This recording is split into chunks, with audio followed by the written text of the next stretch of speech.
Hey everyone, ये है voice with Warikoo, मेरे यानी अंकुर वारिकू के साथ। इस इंग्लिश पॉडकास्ट सीरीज में मैं बहुत सारी चीज़ें कवर करता हूँ। Career, relationships, personal finance, success, failure और फ्रैंकली कुछ भी और जो समय ज़हन में आता है। हर हफ्ते थर्सडे को आपके फेवरेट पॉडकास्ट प्लेटफॉर्म पर एक नया एपिसोड, वॉइस विद वारिकू।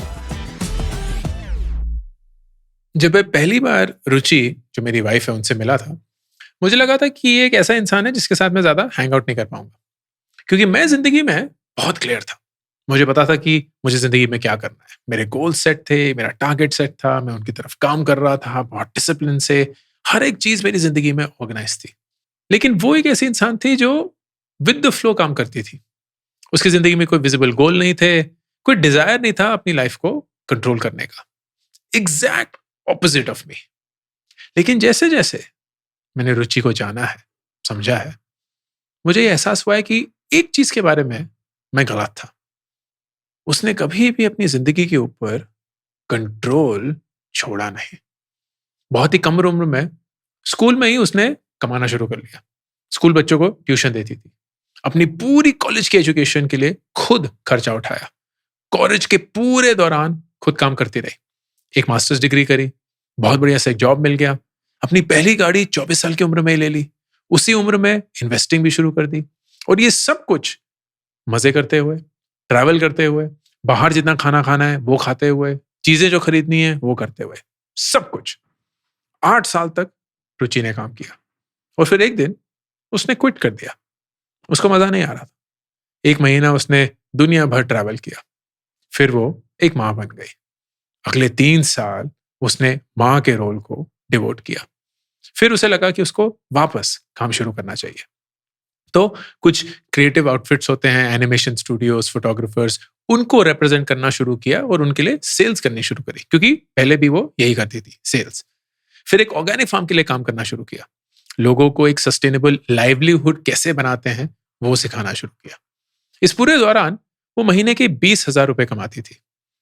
10 साल पहले वो इससे 10 गुना कमाती थी। लेकिन उसे इस बात की परवाह नहीं थी, क्योंकि वो कर रही थी जो वो करना चाहती थी। एक दिन मैंने उससे पूछा कि तुम मेरी मैनेजर बनोगी, और उसने उस बात के लिए भी हाँ कह दी। और ये उसकी जिंदगी है, पानी के जैसे। वो जिस बर्तन में जाती है उसी का शेप अडॉप्ट कर लेती है। हमेशा जिंदगी में खुद डिसाइड करती है कि मैं कहाँ जाऊंगी, अपने टर्म्स पे। जिंदगी उसे ये नहीं बताती कि उसे कहाँ जाना है। हम 20 साल से एक साथ हैं, और जितना भी मैंने उसे देखा है, उसे जिंदगी से सिर्फ एक ही चीज चाहिए थी, खुश रहना। चाहे पैसे के बिना, या आज जब हमारे पास बहुत पैसा है, खुश रहना। चाहे बहुत मुश्किल परिस्थिति हो, या एक ऐसा समय हो जब सब कुछ ही आसान हो, खुश रहना। जब बिल्कुल भी होप ना रहे, या जिंदगी में होप ही होप हो, खुश रहना।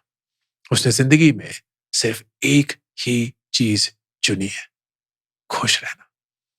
मेरी नजर में वो दुनिया की सबसे खुश इंसान है। वही उसका मकसद है, वही उसकी सफलता है। एंड काश इस दुनिया में रुचि जैसे और लोग होते जो अपनी सफलता को अपनी खुशी से परखते हैं।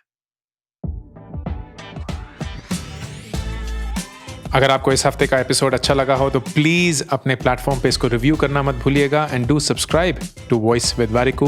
हर थर्सडे एक नया एपिसोड आपके फेवरेट पॉडकास्ट प्लेटफॉर्म पर।